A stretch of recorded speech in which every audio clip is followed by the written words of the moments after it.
नमस्कार दोस्तों, जय जोहार। मैं कौशल तिवारी और बिहनिया संध्या में आपका स्वागत है। रामचरित मानस के रचयिता गोस्वामी तुलसीदास जी ने ये भी तो कहा है कि आवत ही हर्षय नहीं, नैनन नहीं सने, तुलसी तहां न जाइए कंचन बरसे में। इसका अभिप्राय है कि यदि आपके जाने से मन में खुशी ना हो और आंखों में स्नेह ना हो तो ऐसी जगह कदापि ना जाएं, चाहे वहां सोना ही क्यों ना बरसता हो। क्या अयोध्या में भारतीय जनता पार्टी और आरएसएस के आयोजन में यही कुछ हो रहा है? यह सवाल इसलिए उठ रहे हैं क्योंकि एक तरफ देश के प्रधानमंत्री नरेंद्र मोदी 22 जनवरी को प्राण प्रतिष्ठा समारोह के लिए यम नियम का पालन करने का दावा कर रहे हैं, तो दूसरी तरफ ट्रस्ट के महासचिव चंपत राय किस तरीके से अयोध्या नगरी की ही इज्जत उतारने में लगे हैं और श्रद्धा का अपमान कर रहे हैं।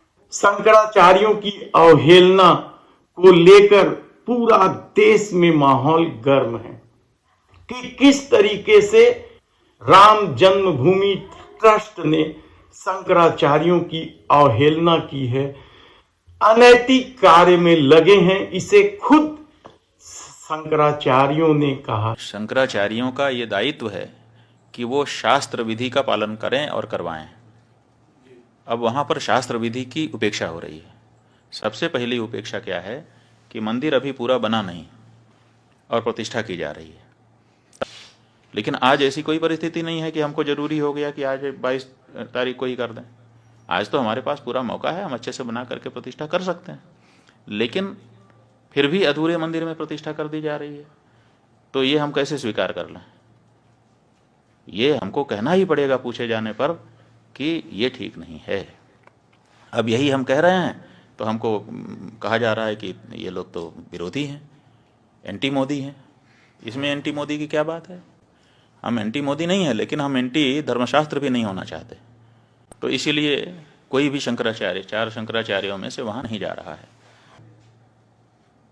ये अनैतिक है।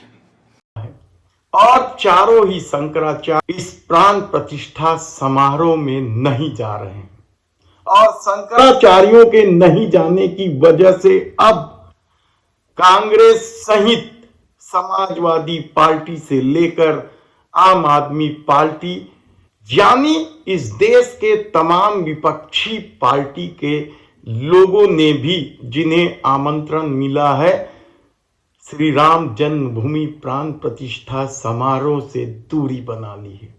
इसके बाद भी यदि सत्ता के मद में भारतीय जनता पार्टी और आरएसएस को लगता है कि सब कुछ अपने अनुरूप कर लेंगे, 2024 का चुनाव भी अपने अनुरूप साध लेंगे, तो फिर इसका क्या मतलब है? सवाल सिर्फ राजनीतिक दलों के नहीं आने या कुछ लोगों के नहीं आने की बात नहीं है। सवाल तो उस आरएसएस के संस्कार में पले बढ़े चंपत राय के बयानों का है कि किस तरीके से वे अपनी मनमर्जी चला रहे हैं। निर्मोही अखाड़ा ने तो विश्व हिंदू परिषद पर 1400 करोड़ रुपए के घोटाले तक का आरोप लगाया है। जमीन विवाद में भी चंपत राय बुरी तरीके से फंसे हुए हैं, लेकिन उनकी ठसक, उनकी धमक बरकरार है और वे जब चाहे तब किसी की भी इज्जत उछाल देते हैं। और यही वजह है कि वे खुलेआम पत्रकारों से कहते हैं कि हमने लाल कृष्ण आडवाणी और मुरली मनोहर जोशी जैसे नेताओं को आमंत्रण देते हुए कह दिया है कि वे ना आए। यानी किसे आना है किसे नहीं आना है यह भी वे तय कर रहे हैं।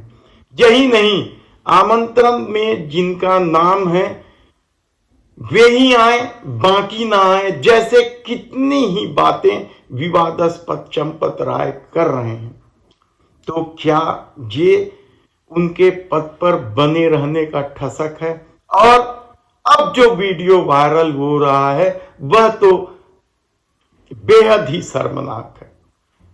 उन्होंने यहां तक कह दिया कि जो सोने का दरवाजा लग रहा है वह पुजारी की गर्दन काट कर चोर ले जाएंगे, क्योंकि ये अयोध्या है।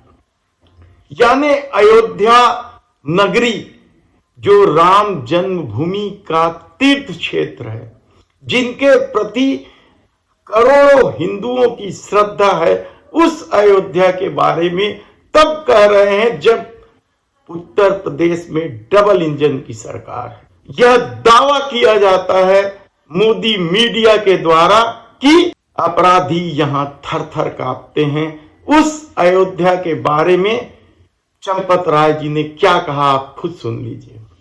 सर, अयोध्या धाम में आ गया, हम लोग धन्य हो गए। बस इतना हम लोगों ने मनाया। अयोध्या में गर्दन काट के पैसा ले लेते, अयोध्या में गर्दन काट के पैसा ले लेते, अयोध्या में गर्दन काट के पैसा ले लेते।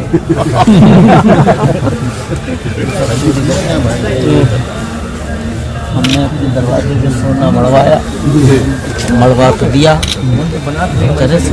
कौन करेगा? एक दरवाजे की कीमत 60 करोड़ हो गई।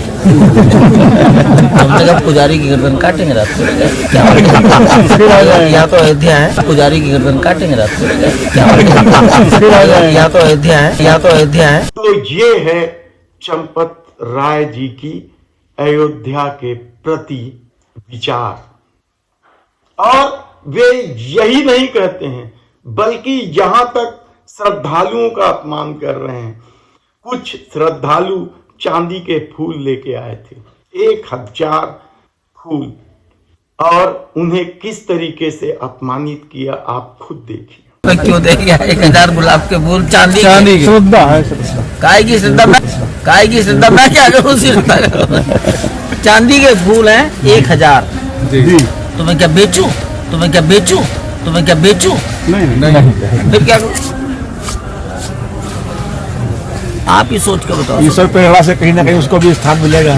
क्या मिलेगा? जाने कोई श्रद्धा से कुछ चढ़ाए और उन्हें कह दिया जाए कि इसको क्या करूं मैं, इस श्रद्धा का क्या करूं मैं, क्या इसको बेच दूं? यानी आप सोचिए कि किस स्तर तक सत्ता की ठसक, धमक और अहंकार जा पहुंचा है। उसे इस बात की भी परवाह नहीं है कि किसे इस कार्यक्रम में आना जरूरी, और यह सारा कुछ क्या मोदी सरकार के देख रेख और इशारे पर हो रहा है? यह सवाल इसलिए महत्वपूर्ण है क्योंकि देश के सर्वोच्च शिखर पर बैठे राष्ट्रपति द्रौपदी मुर्मू जी को भी संसद के किसी कार्यक्रम में नहीं बुलाया गया था। उससे पहले के राष्ट्रपति श्री रामनाथ कोविंद को भी कहीं नहीं बुलाया गया था। और अब राम जन्मभूमि समारोह हो रहा है, तब इसके आंदोलनकारियों से दूरी किस तरीके से खेल खेला जा रहा है। क्या 2024 श्री राम मंदिर प्राण प्रतिष्ठा के आश्रय जीत लेने की संभावना को लेकर इस कदर श्रद्धालुओं को, अयोध्या नगरी को, शंकराचार्यों को, सबका अपमान किया जा रहा है? क्या कुछ हो रहा है आप खुद तय कीजिए कि जब आयोजन भारतीय जनता पार्टी और आरएसएस के लोगों तक ही सिमट गया है, तब आम आदमी कहां खड़ा हो रहा है? आप विचार जरूर कीजिएगा। हम आने वाले दिनों में बताएंगे, क्योंकि अभी 10 दिन और बचे हैं। क्या कुछ खेल खेलेंगे चंपत राय जी, और क्या कुछ आरएसएस और भाजपा की भूमिका रहेगी, यह हम आपको बताते रहेंगे। फिलहाल तो भारतीय जनता पार्टी के कार्यकर्ता आमंत्रण पत्र लेकर गांव गांव, गली गली, द्वार द्वार अक्षत पहुंचाने का काम कर रहे हैं। धन्यवाद।